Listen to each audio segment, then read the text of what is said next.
So as we start this review of Mason Plumlee and what I think he needs to improve on going into next year, I want to make 2 quick points. One, this end of clock situations isn't on him. This is a Pistons thing, but I just don't think he's the guy that should have the ball in his hands, late play clock, late shot clock, and it happens a lot as you'll see the clips. The second thing is I put down things for him to improve going into next year that I think can really happen. I would love for him to be a better shot blocker, but I don't know that's a thing that happens in the middle of an NBA career. So I put his mentality in the mid-range, which I'll explain more, and making quick post-isolation decisions. So we'll start with his mentality in the mid-range. And if you watched my breakdown of his strengths, one of the things was when players play off of him, going into the dribble handoff and the advantage that creates for his teammate. Here, in a baseline out of bounds with only 4.5 seconds left on the shot clock, the ball ends up in his hands.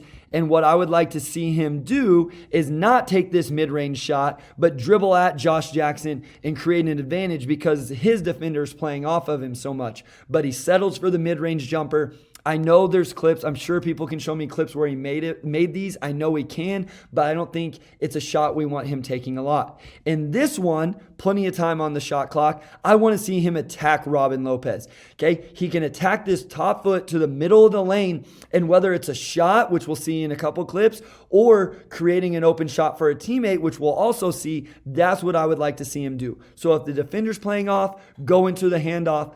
If the defender closes out to you, then attack him and drive it to the paint and either shoot a little 6-8 footer or use that great passing ability he has. And just to hammer this point home, I won't even get into the spacing issues on this clip and that this creates with him on the perimeter, but I don't show this to like make. We know he can't shoot. I don't show this to like make fun of him or anything like that. All I'm saying is you can see that the shot doesn't look good. He doesn't look comfortable. I know that's a 3. And so I just kind of want to hammer that point home. That's not what his strength is. And I don't think that's going to improve a lot either. But what he can do is his mentality and his decisions here. So here he could shoot this. Again, late play clock, 2.3 in the third, but he doesn't settle for shooting it. He's going to attack Robin Lopez. Same exact situation. Watch Robin Lopez's top foot. Top foot, same exact situation we saw 2 clips ago. He attacks him. Because it's late game clock, he can't make a pass here. So he goes into this little 8-10 foot floater. And guys, at the end of the day, I would rather see him shoot that shot than the straight jump shot. On this one, against the Raptors, he's going to rip through. He's going to attack. Again, doesn't settle for shooting something out here.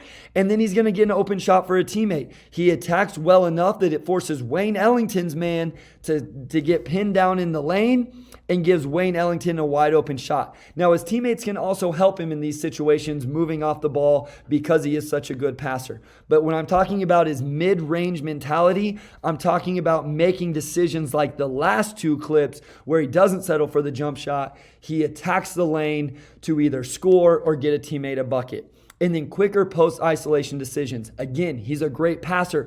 I don't want to see him pound the ball, and then take a shot. With that said, if he gets a mismatch, we should absolutely throw in the ball. Here in transition, we get a cross match with James Harden. Throw Mason Plumlee the ball, let him go to work, and end up with a dunk. I'm not taking those away. What I'm talking about is clips like this one. Look how long he pounds the ball here, or holds the ball. Holds it. Again, late play shot clock situation. Don't love that it's in his hands, but his teammates don't help him out either. Sekou eventually cuts, but it's not early enough, and we end up with a really contested jump hook that doesn't have a high chance of going in. So those are what I don't like. I want to see him make a quick decision. Again, if you go watch the strength breakdown, you'll see what I'm talking about. And then just to hammer the point home, again against the Raptors, he's pounding. Okay, the help comes. Spacing's not great. His teammates don't help him out, but that is not his strength. That is not what I want to see Mason Plumlee do. So just to recap, the areas he must improve. The team must improve not putting the ball in his hands late in play clock, late in shot clock situations. I think he can improve in that mid-range just by changing his mentality and then making quicker decisions in post-isolation situations.